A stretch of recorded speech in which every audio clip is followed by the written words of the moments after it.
Former racist people of Reddit, what changed your opinion? My uncle by marriage grew up with racist parents, but one day when he was 20, he fell asleep at the wheel after working a double shift and rolled off the side of the road into a ditch late one night. It was a country road in nowhere upstate New York, and the only other person on the road at the time was a Puerto Rican man also getting off work. Pulled him from the car and drove to the nearest gas station to use the pay phone, way before cell phones existed. My uncle survived thanks to that man. His car caught fire shortly after. My uncle was so touched by this man's kindness he vowed to help the man as much as could. Until my uncle's death from cancer in 2013, they remained friends. I remember hearing the story during Thanksgiving one year when I was younger and not really understanding what racism was. I'm 63. When I was a teenager, one of my older relatives told me his story. He was in his late 70s or early 80s at this time. 9 bikes. I never grew up with any black people or gay people, but somehow I had kind of a negative opinion of them. A few years ago, I had surgery and they didn't think I was going to make it. I spent several weeks in the hospital. The nurse who took care of me was a gay black man. He was a very skilled nurse, and as I got to know him, I realized he was probably the most caring and compassionate person I've ever met. I'm here today only because of the care he provided for me. I don't know what I had against the blacks and the gays, I didn't even know any. I don't know what I had against the blacks and the gays, I didn't even know any. Simple ignorance does so much to hold us all back. I'm glad he was able to meet someone who shook up his worldview in such a positive way. I was raised believing being gay was a sin. My dad always expressed himself negatively about gay people. It wasn't until my late teens that I started realizing people's sexual orientation was none of my business, and my attitude towards them started changing. I remember a talk with my brother when he was about 14. I asked him if he liked boys and he denied it at first. I told him first and foremost he was my brother and I loved him and nothing would change whatever his orientation was. He told me he was gay and was afraid of how Dad and I would react. I remember a call my dad gave me about finding therapy to cure my brother's gayness. I told him that's not how it worked. While the family fully accepted my brother, my dad still had his reservations. It seemed more like he tolerated it but was still ashamed to some degree. My brother took his life last year and the memory of my dad kneeling down beside his body asking for forgiveness will always be in my head. Edit, I didn't expect this to gain the traction it did. Thank you all for the kind words.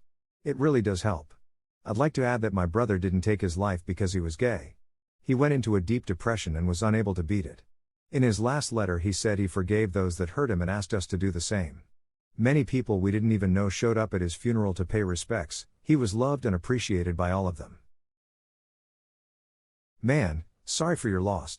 I wish it had been a different story. Thanks for being there for your brother when he needed you.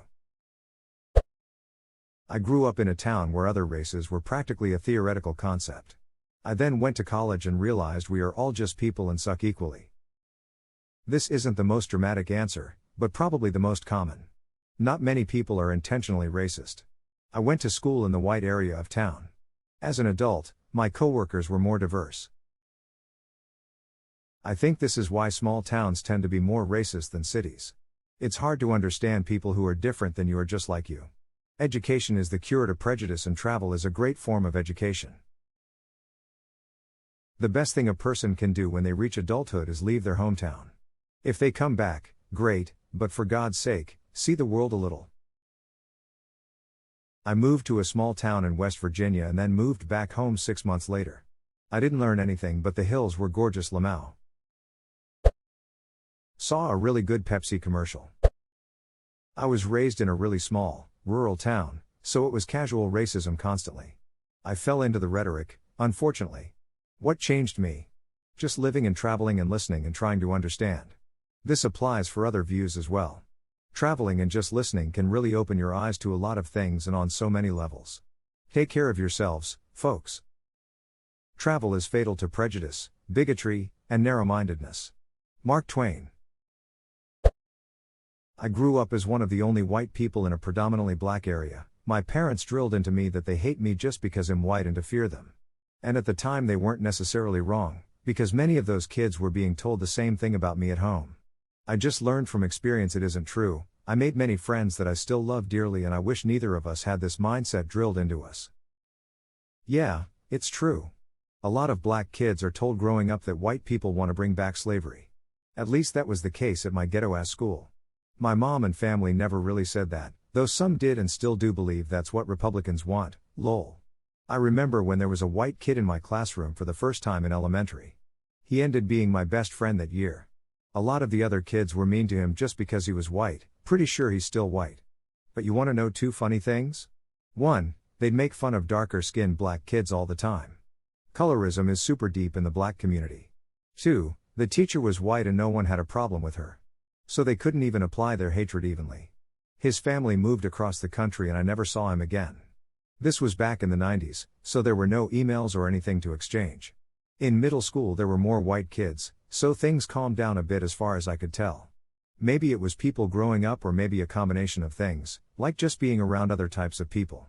I've noticed that the more people are around others, the less goofy they are. The racist white people I've encountered tend to be the isolated types in echo chambers. Meanwhile, the rednecks who are always around different people are some of the nicest people you can meet. 2. The teacher was white and no one had a problem with her. My sister-in-law did teach for America in an inner-city school that was in practice all black. One of the students asked her if she'd ever met a white person, and she was like, "You know I'm white, right?" The crazy thing is the kid didn't believe it. He just assumed everyone he knew fell into the category of black and stopped noticing actual skin color. I knew this guy, Mac, whose biological son was white. Not weird, right? Except Mac's family was 100% Japanese. So was his wife. Back in the 60s, Mac and his wife moved to rural Kansas. When their first kid was born, Mac went to pick up the birth certificate from the clerk. To his surprise, the baby's race was listed as white. He told the clerk there must have been a mistake on the baby's race. Obviously his son couldn't be white. He says she just looked at him all confused and said, "Of course he's white. He sure ain't black." This lady literally had no idea Asian people existed. Lol, that reminds me of the apartheid codes. South Africa was courting a lot of Japanese business, so they were all listed as white on all the documents. As soon as the plane from wherever lands, the Japanese are divided from the Chinese, Koreans and South Asians. They couldn't even leave that airport from the same doors. And also the apartheid shits could take them golfing.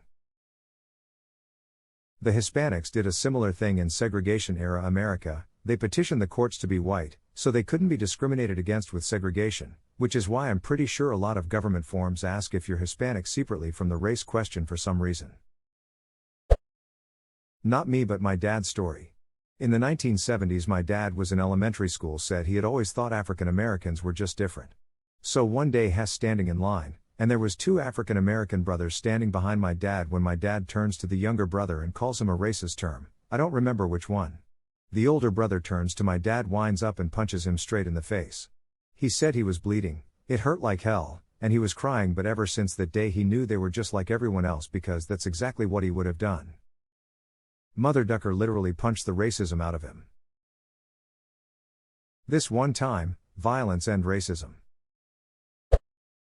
I'm a Hindu, and in India Hindus and Muslims have little bit of beef in between. There was a new student in class, Muslim. My bench mate was absent that day. Teacher made him sit on my bench with me and said no one will change their places. Time passes, small talk, common interests, good friends. Lol, beef pun intended? I hope it was halal. I halold. As soon as I was old enough to realize all my favorite foods were not American. Eye-opening. A few years ago I was visiting Phoenix and had a super racist Uber driver who railed on Mexicans and in the same breath pointed out his favorite Mexican restaurant as we drove past and recommended it to me. Bro, why are Uber drivers spewing political and racial shit all the time? Like, bro, you know we rate you right? One of my friends got a Lyft driver fired for the bullshit he was spewing while driving us. I especially hate it when they see I'm white and assume I agree with them. Ugh.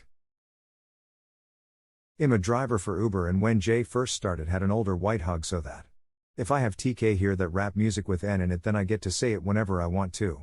He said it fully, hard R, many times. I was so uncomfortable. I was new, so I just quietly took him T as drop off. Now I've been doing G it long enough to not be nervous. I'd pull over and kick him out. Send his info and my dash cam footage to Uber with a spicy report for the racist.